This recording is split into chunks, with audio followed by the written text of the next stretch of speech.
Sou Robilitai e hoje nós vamos falar sobre lobisomem, o apocalipse, tá? A gente tá comemorando aqui no canal o mês do horror, o mês de outubro, conhecido aí pelo Halloween, Dia das Bruxas, e fazendo um especial sobre o Mundo das Trevas, tá? A gente já tem aqui no canal o vídeo geral sobre o Mundo das Trevas, em que eu apresento o Mundo das Trevas para vocês. E lá, naquele vídeo, nós falamos sobre o que esses sistemas eles têm em comum. E depois disso, agora eu tô fazendo vídeos individualizados falando sobre características específicas de cada um desses sistemas. Nós já falamos aqui de Vampira Máscara, hoje nós vamos falar sobre Lobisomem o Apocalipse, e na semana que vem, para fechar com chave de ouro, vamos falar sobre Caçador, a Revanche, tá? Então vamos nessa, já deixa o like, se inscreva no canal e vem comigo, porque esses vídeos estão especiais demais, tá bom? Seguinte, tem dois grandes detalhes antes da gente começar a falar de Lobisomem o Apocalipse. A primeira coisa que a gente vai falar aqui é sobre a lore do lobisomem, né? No que ele traz pra gente, o que ele fala sobre os lobisomens em si, mas antes disso eu preciso fazer dois adendos, tá? A primeira coisa é que eles repaginaram completamente aí a lore do lobisomem. Você que já conhece o lobisomem aí de outros carnavais, de outras edições, saiba que eles mudaram completamente. Tem até um aviso no livro dizendo pra gente que essa edição ela é uma reimaginação, ou até mesmo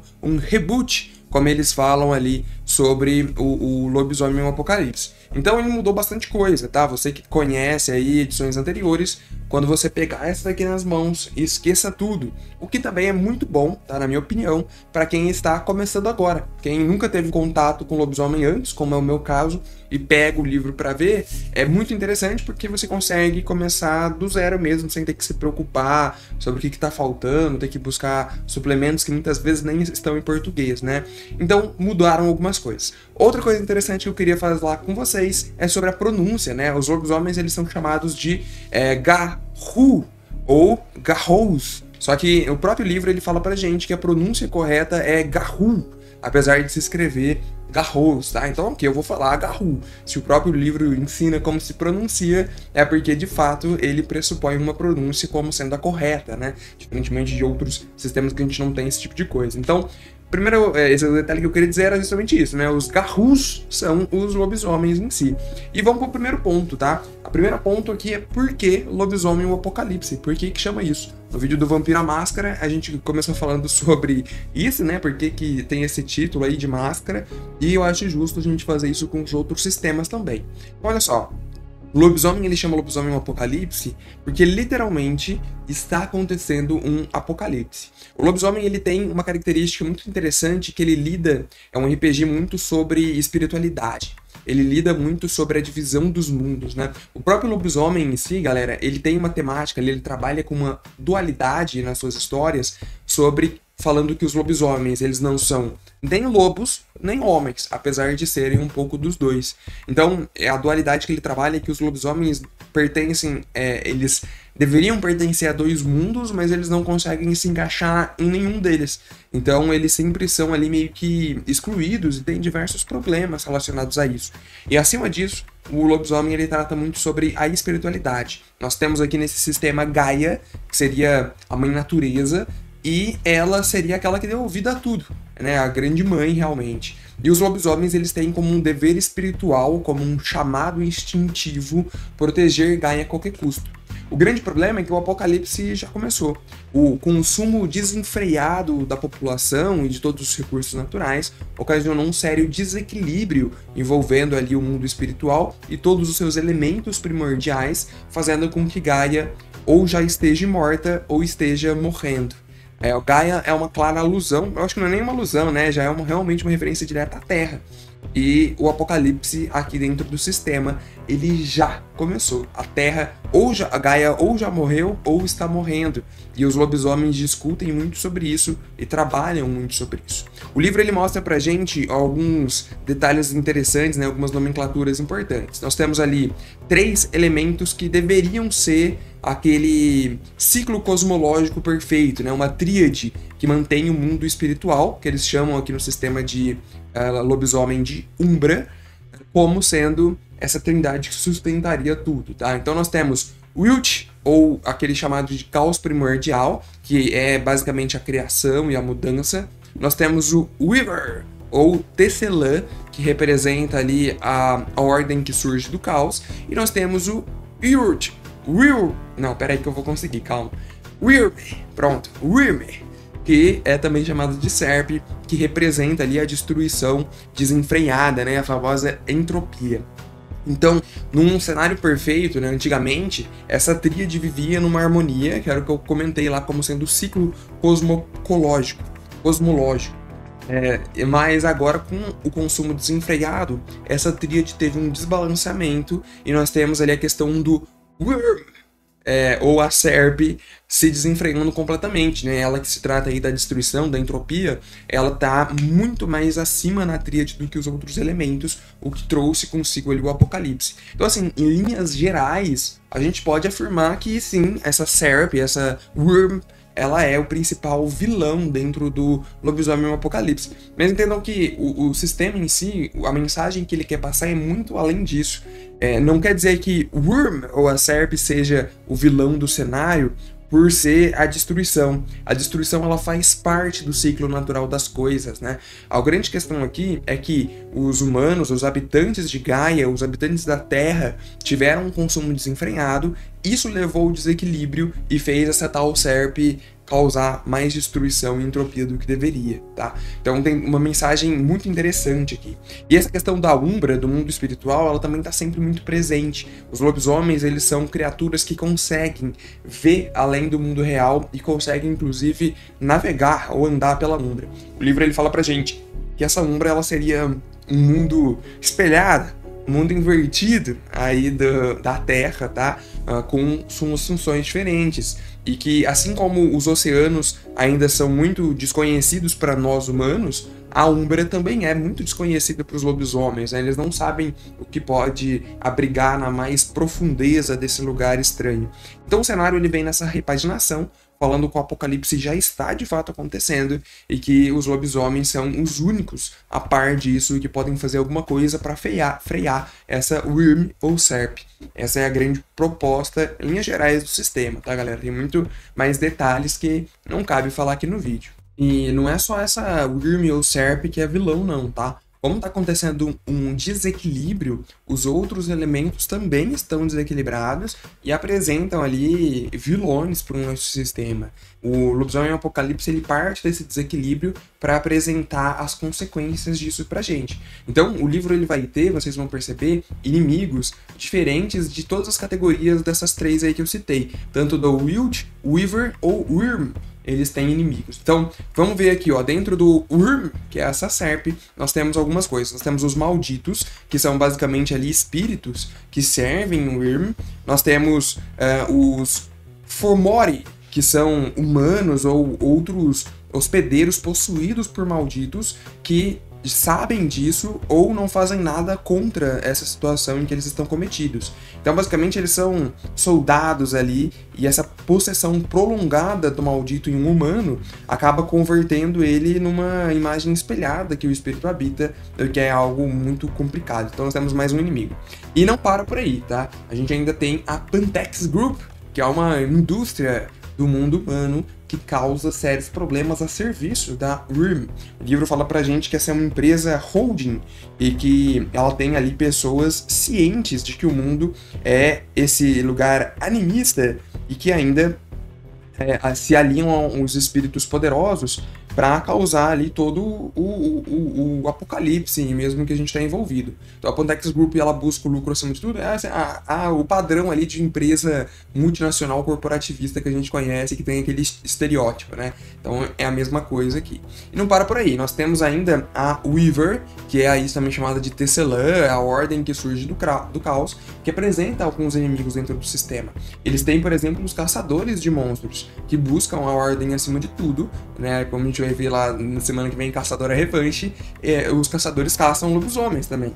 Então faz todo sentido os caçadores de monstro aparecerem aqui nesse sentido, tá bom? E a gente ainda também tem espíritos da Weaver, que são serviçais aí da Tecelã, e tem um exército quase que infinito de espíritos que se parecem com aranhas, que tecem ali a ordem dentro da Umbra. que eles também podem configurar aí como inimigos dos lobisomens, a depender do conflito de interesses de cada um deles. E por fim, nós também temos inimigos dentro do cenário apresentados com a Wild, que é o caos primordial, tá? A criação e a mudança.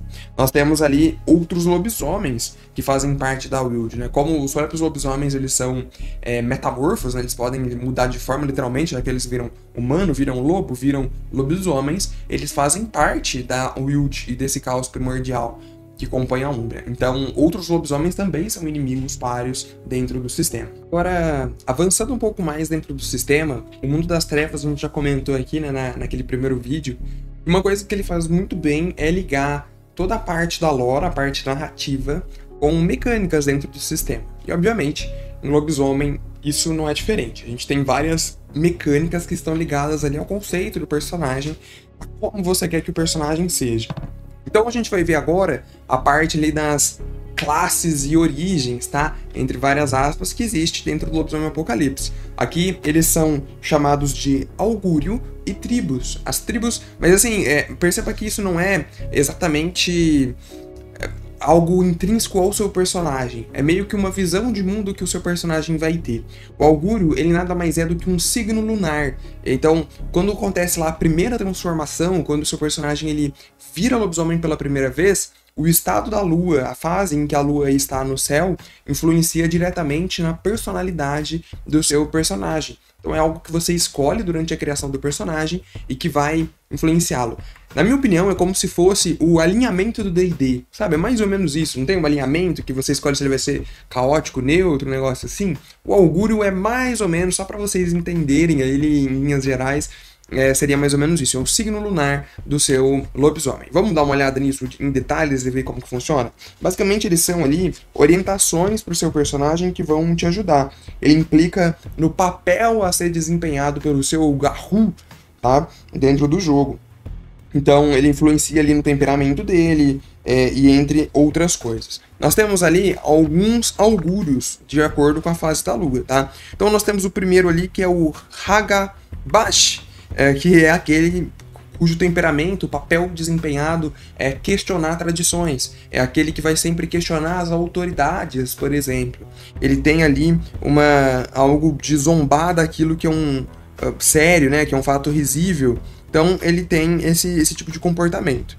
Depois nós temos ali o Teurgo, ou Teurge, depende muito, né? Que ele fala pra gente que é o místico. É aquele que vai se interessar principalmente nos assuntos da Umbra, da espiritualidade, do mundo espiritual como um todo. Depois nós temos os Philodox, que são aqueles mais focados em ouvir, estudar e preservar as tradições dos Garous, que na maioria das vezes, na maioria não, né? Elas são de fato orais, não tem tradições escritas, perpetuadas, é tudo em contos, passado ali oralmente, e esse tipo de signo lunar tem essa tradição a manter. Depois nós temos ali os Galhardo ou Galliard, que tem como principal papel propagar lendas dos lobisomens, cantar ali os companheiros do passado, aqueles que já se foram, ou os campeões. Eles são tipo um bardo, né? Aquele que vai inspirar as pessoas. Percebam que os augúrios, eles não dão nenhum tipo de habilidade específica para o seu personagem. É mais realmente um alinhamento de temperamento que o seu personagem vai ter. Como a gente disse, é o papel a desempenhar, tá bom? E por último, não menos importante, nós temos ali os Abrom, ou né, a etimologia completamente desconhecida deles, mas basicamente eles são os guerreiros. Eles são aqueles prontos para o confronto, aqueles que sempre vão dar cabo aos inimigos no confronto direto, tá? São aqueles mais esquentadinhos ali de todos, e todos eles têm as suas fases lunares ali, que cabe você ver com detalhes, e você vai escolher um na criação do seu personagem. Depois disso, meus amigos, nós temos as tribos, tá? Como que as tribos funcionam? Dentro do Vampira Máscara, a gente falou no vídeo passado sobre os clãs. Aqui seria mais ou menos a mesma coisa. Mas quando você entra para uma tribo, você escolhe uma tribo para o seu personagem, é muito diferente do vampiro, porque nós não temos ali no vampiro, quem te transformou em vampiro já passa o clã automaticamente para você. No lobisomem não é bem assim, tá? Você escolhe a tribo pela qual você quer se filiar. O livro ele fala pra gente que a tribo ela surge primeiro de um apadrinhamento de um espírito poderoso vindo da Umbra, e esse espírito ele vai dar ali favor favores e proibições para aqueles seus apadrinhados. Então toda tribo vai ter um espírito guia por trás ali, norteando alguns elementos, e ele fala pra gente que esse espírito, o Garou, ele se torna parte da tribo quando ele começa a servir aquele espírito, tá bom? Depois disso eles falam pra gente também que essa questão de apadrinhamento, cada tribo usa isso de uma maneira diferente de ver as coisas. Então toda tribo ela vai ter de fato ali uma visão de mundo a ser pregada. É como se fosse o seu grupo de amigos e vocês têm pensamentos em comum relacionados à filosofia de vida, à política e costumes. Tá? As tribos elas são basicamente isso. Depois nós temos também o livro falando pra gente que toda tribo ela fornece um certo grau de cultura e uma sensação de pertencimento que os lobisomens procuram, né? Lembra no começo do vídeo que eu falei que eles não são lobos, não são humanos e meio que eles não se enquadram em lugar nenhum. As tribos elas vêm ali com o intuito de solucionar, resolver essa questão. Vamos ver as tribos em detalhes? Eu vou falar elas meio por cima, tá? A gente não vai ver tudo ali, mas eu queria que vocês observassem no livro que as tribos elas sempre vão vir falando ali sobre ela, né? Então ele vai sempre dizer pra gente alguns detalhes sobre a tribo em si, e depois ele vai falar pra gente ali sobre o padrinho, tá? Sobre as proibições e favores que esse padrinho concedem ao seu Garou, e também sobre os arquétipos que essa tribo tem. Então toda tribo ali, ela vai ter mais ou menos entre 4, não, são 4, né? São 4 de maneira geral, 4 ou 5 arquétipos para dizer mais ou menos o seu personagem, realmente o modo de vida, o modo de ser, o modo de levar as coisas, tá? O livro fala pra gente que esses arquétipos descritos, eles estão ali como uma função que o seu personagem vai desempenhar dentro daquela tribo. Então é uma descrição de diversidade maior para os aliados e para os antagonistas, para te ajudar a fazer o conceito do personagem como um todo, tá bom? Então é tudo no norte, né? Percebam que é mais isso. O que a tribo vai influenciar diretamente é a questão do seu espírito padroeiro e o tipo de favor que ele concede. Falando aqui, eu acho que vocês vão entender melhor, tá? A primeira tribo que nós temos ali são os andarilhos do asfalto. E nós temos imagens dentro do livro que refletem muito bem o tipo de arquétipo que aquela tribo prega. Cada uma das imagens, ela tenta refletir fisicamente, né, na forma de vestir, na aparência da pessoa, o que aquele arquétipo representa, tá? Então é bem interessante quando vocês lerem o livro aí, observarem esse detalhe. Ele fala pra gente que os andarilhos do asfalto, eles são aqueles mais focados na ciência, no estudo, aqueles que resolvem os problemas utilizando tecnologia e espíritos da tecnologia, tá? Isso é bem interessante. Então ali você vai ter pessoas que são mais proficientes mesmo, engenheiros, cientistas da computação, coisas do tipo. Até porque o espírito padroeiro dos andarilhos do asfalto é a aranha. E essa aranha, ela tem tecidos ali que encontram ressonância nessas tecnologias de forma geral, e por isso que eles estão envolvidos assim. Então olha só, o favor que essa aranha padroeira concede é revelar a interligação das coisas, e ela sugere ali uma abordagem estruturada. Os andarilhos basicamente podem somar um dado de parada à tecnologia ou ciência, e que tem relação com construir ou consertar coisas. Então você vai ter ali uma vantagem nessas duas perícias de ciências e tecnologia.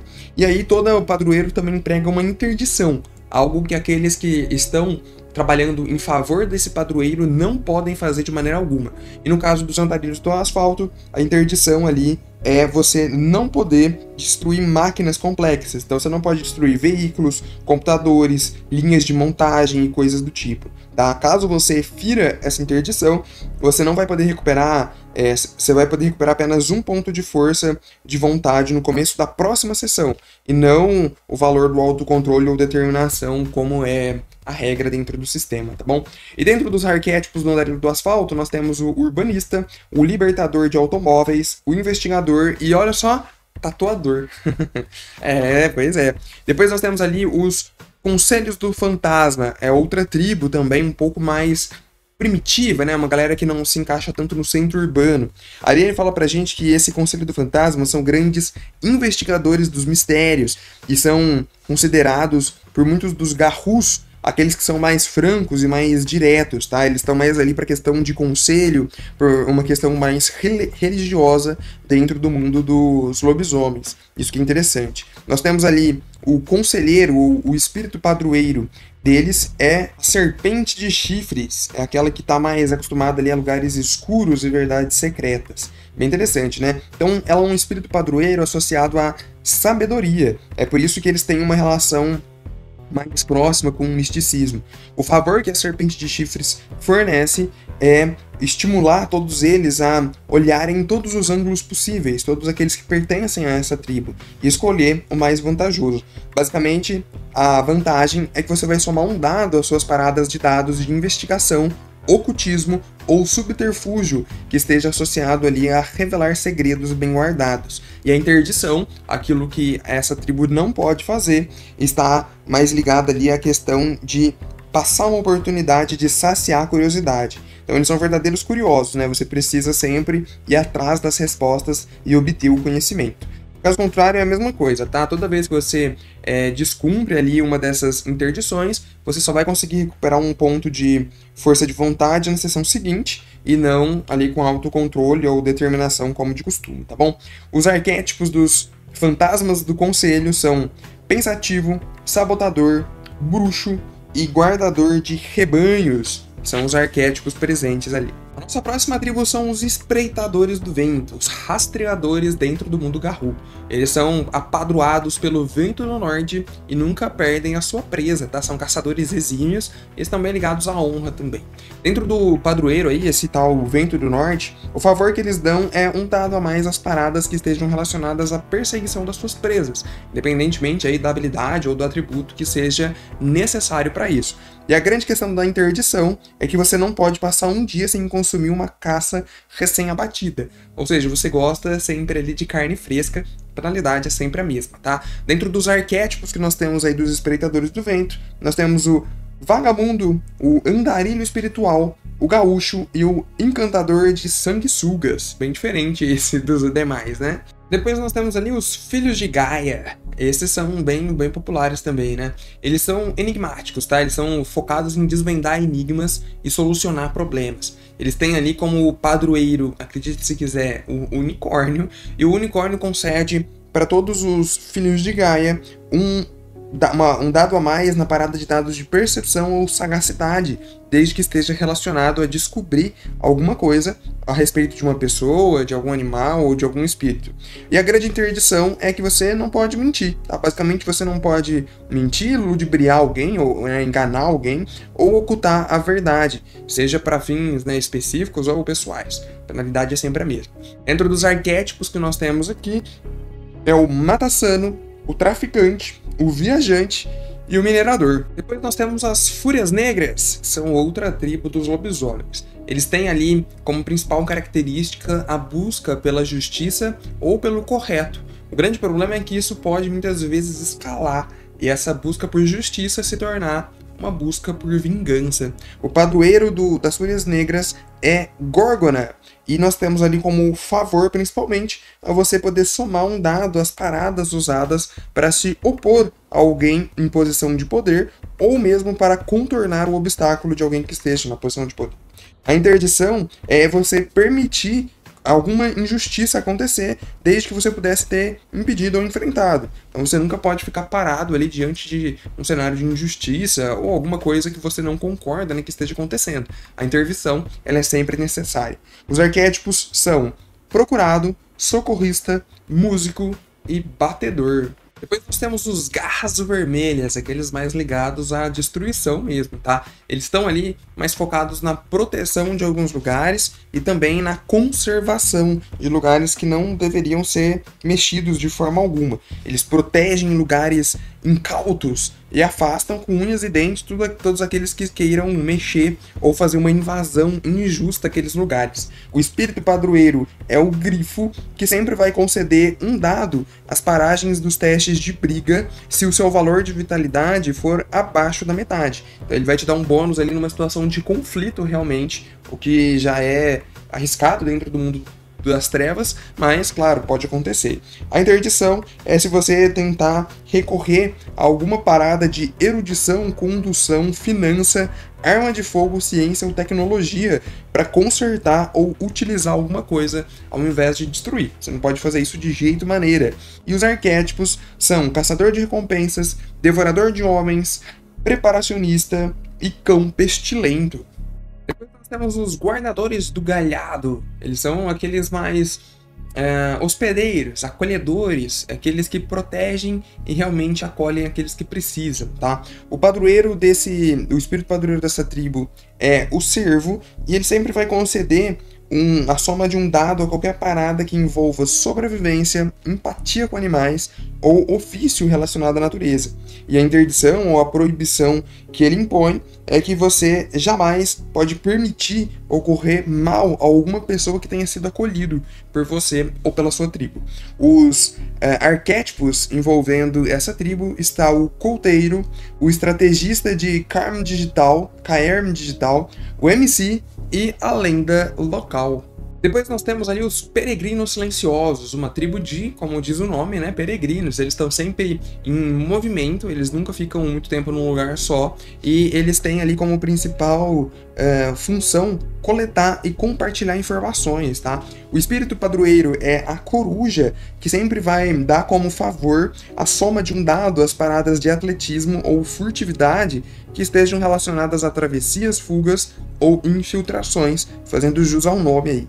A interdição é bem curiosa, tá? A interdição, a proibição desse espírito padroeiro é que se você provocar, tomar parte ou até mesmo testemunhar uma morte sem celebrar um ritual comemorativo para reconhecer aquela morte, você vai ter aquela perda de um ponto de força de vontade.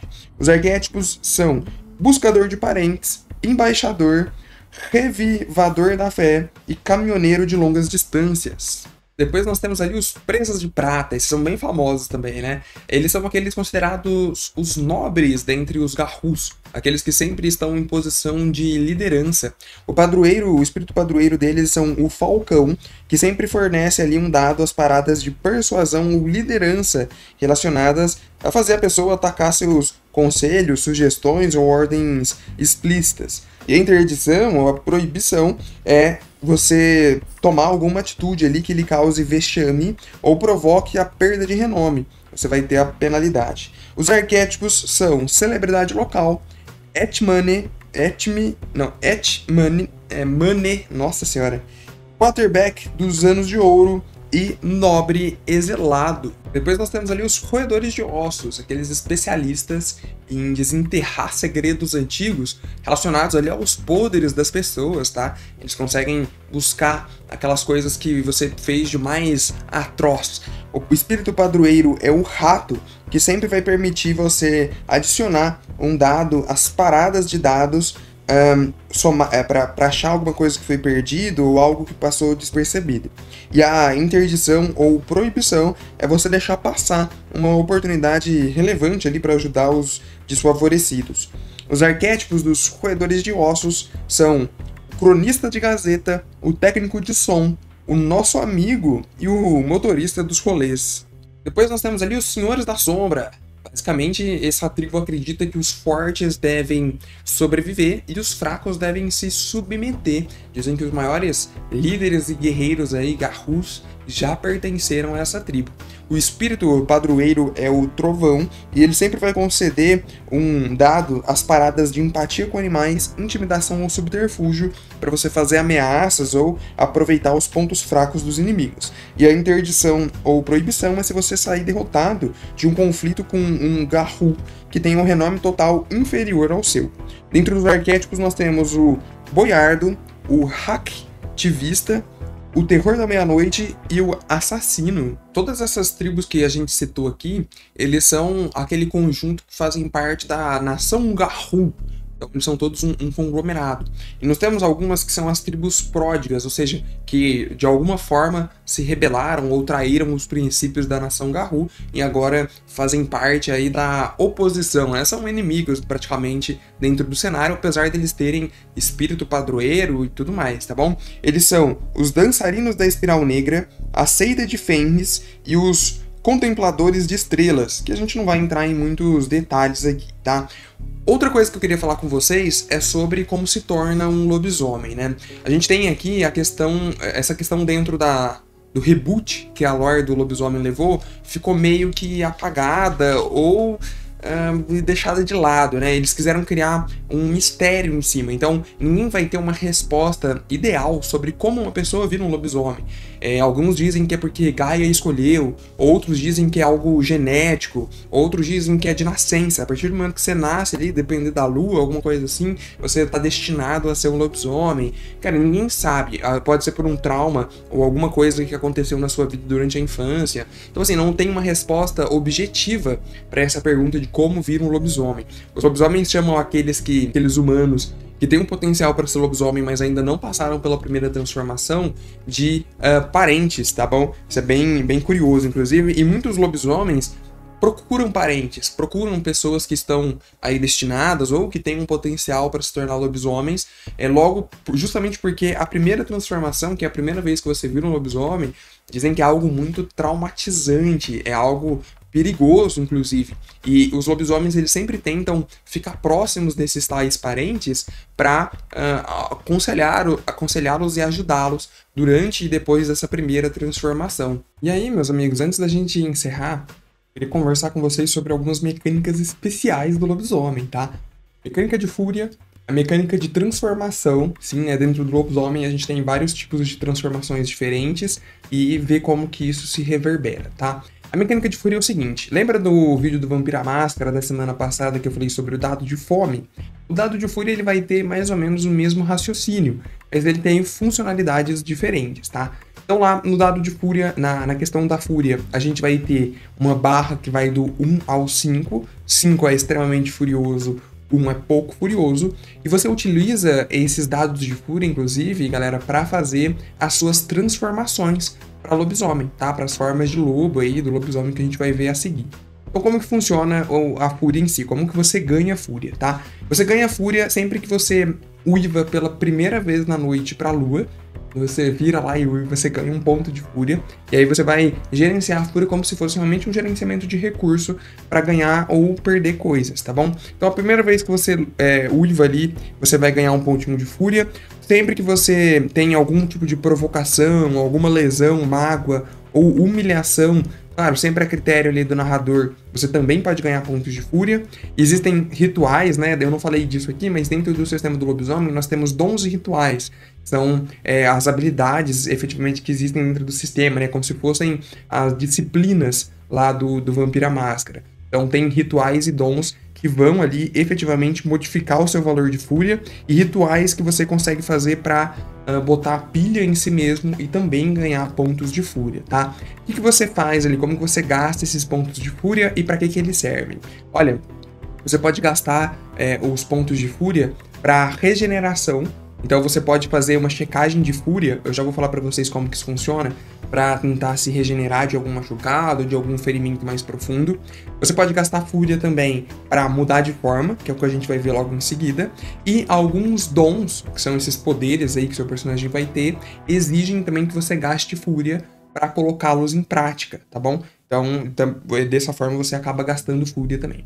Como que funciona uma checagem de fúria, né? Quando ele pede para você rolar fúria, como nas formas de lobo que a gente vai ver já já. Basicamente, você vai rolar um dado, tá? Um único dado, e aí você precisa tirar 6 ou mais nesse dado, que é para ser considerado um sucesso.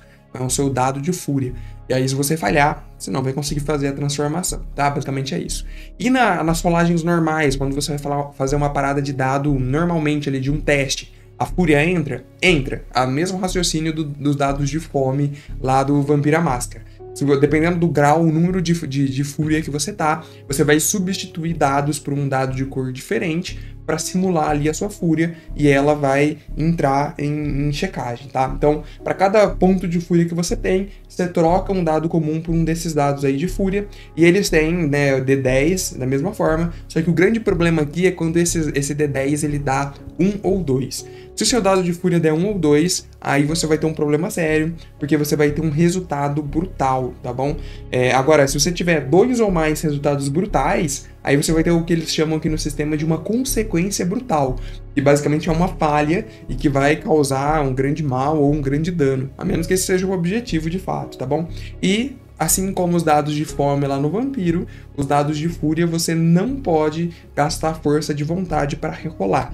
Eles são imutáveis. Então, quanto mais fúria você tem, mais chance você tem de tirar 1 ou 2 no dado e ter essas consequências brutais aí que eles falam, tá bom? Basicamente, quando você tem uma consequência brutal, você vai ter sua besta interior agindo por você e causando a destruição de alguma coisa, né? Você age com fúria e isso pode ser um grande problema, tá? Vamos falar ali sobre as formas do lobo, tá? O lobo ele tem várias formas em si e você consegue mudar essas formas fazendo checagem de fúria. Então a primeira forma que nós temos ali é o hominídeo, basicamente é como se fosse um humano comum, você não faz checagem de fúria para virar um hominídeo, essa é a sua forma natural, tá bom? E ali, basicamente, você não vai ter a regeneração que os Garou têm nas outras formas, mas você, em contrapartida, também não é lesionado por prata, né? A maior fraqueza dos lobisomens é a prata e essa forma do hominídeo, a prata não te causa dano. Então é uma grande vantagem aí.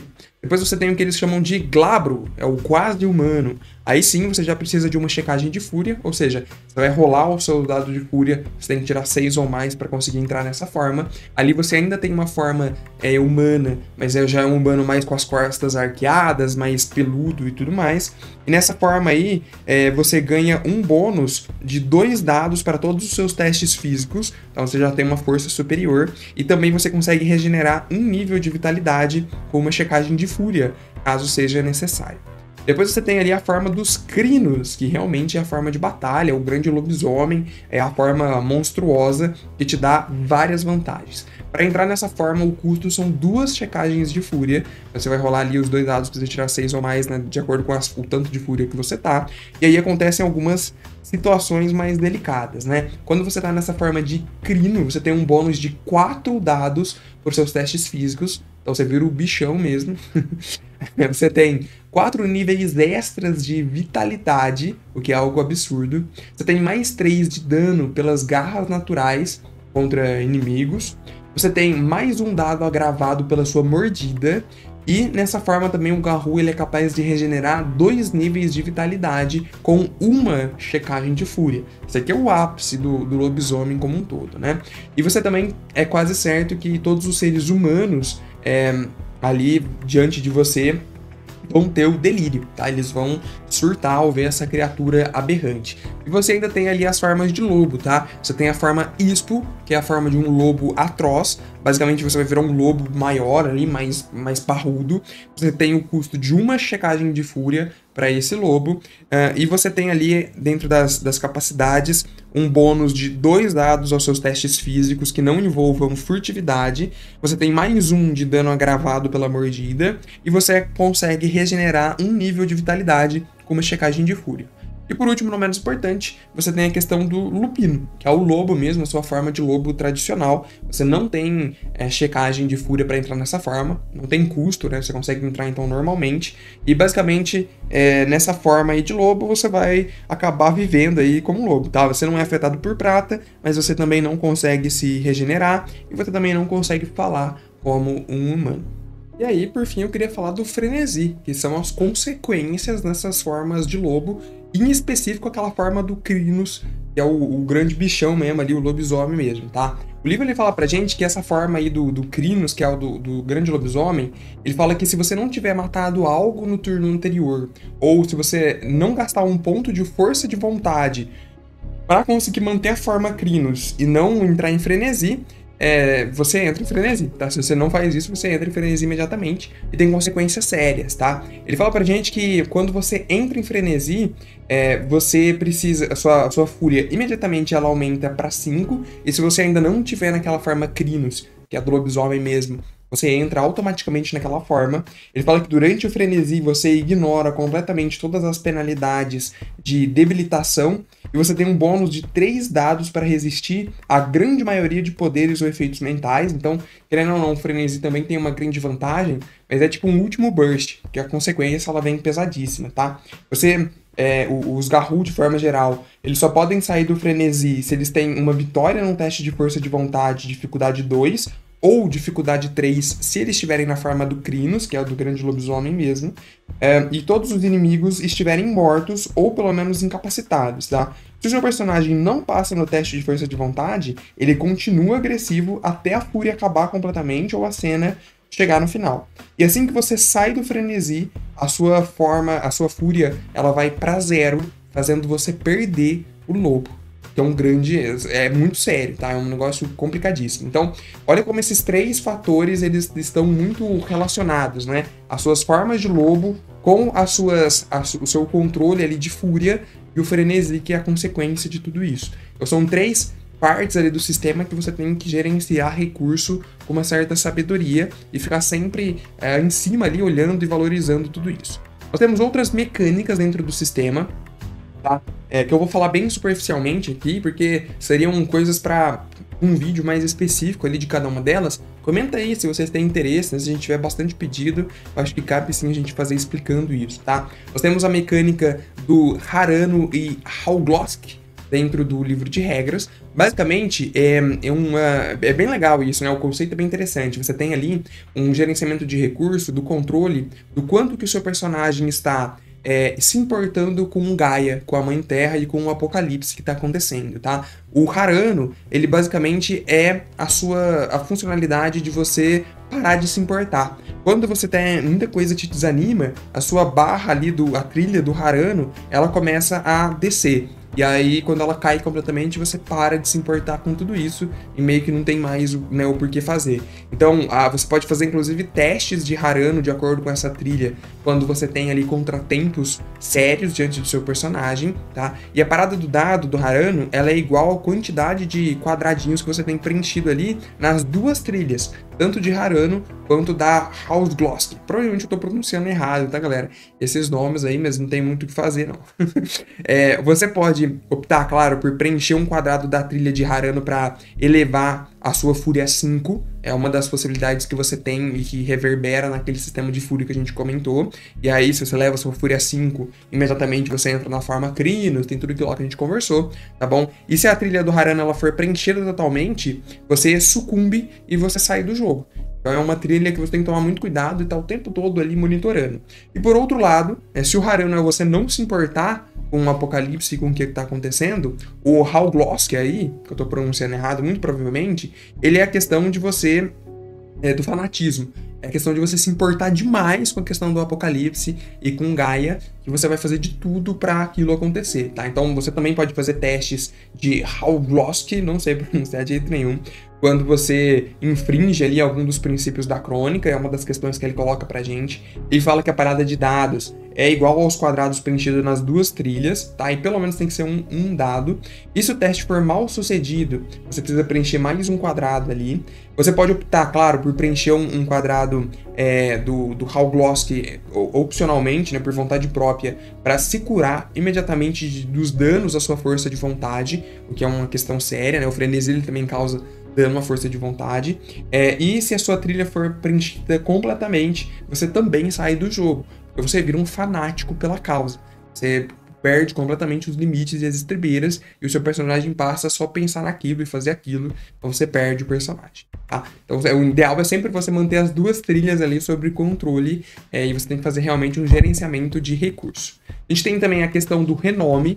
O renome ele vai envolver ali 3 questões, né? Ele envolve a questão da glória, ele envolve a honra e a sabedoria. São coisas que você vai ter que manter no equilíbrio também. Você ganha por renome e na hora da construção da ficha, tá? A menos que você queira, na crônica, a ideia seja interpretar lobisomens muito no início. Aí faz sentido você não ter muito renome e ir construindo isso aos poucos, tá? Mas durante a criação do personagem, basicamente você designa ali 2 pontos de renome ao tipo de renome que esteja mais associado à sua tribo, e também você coloca 1 ponto em outro tipo de renome. Então basicamente você vai ter, por exemplo, 2 pontos de renome em glória, e você vai poder colocar 1 em sabedoria ou honra, a depender das suas escolhas, tá? Mais ou menos assim que funciona. São mecânicas específicas do sistema de lobisomem que você usa para fins diversos a depender das ações do seu personagem, tá bom?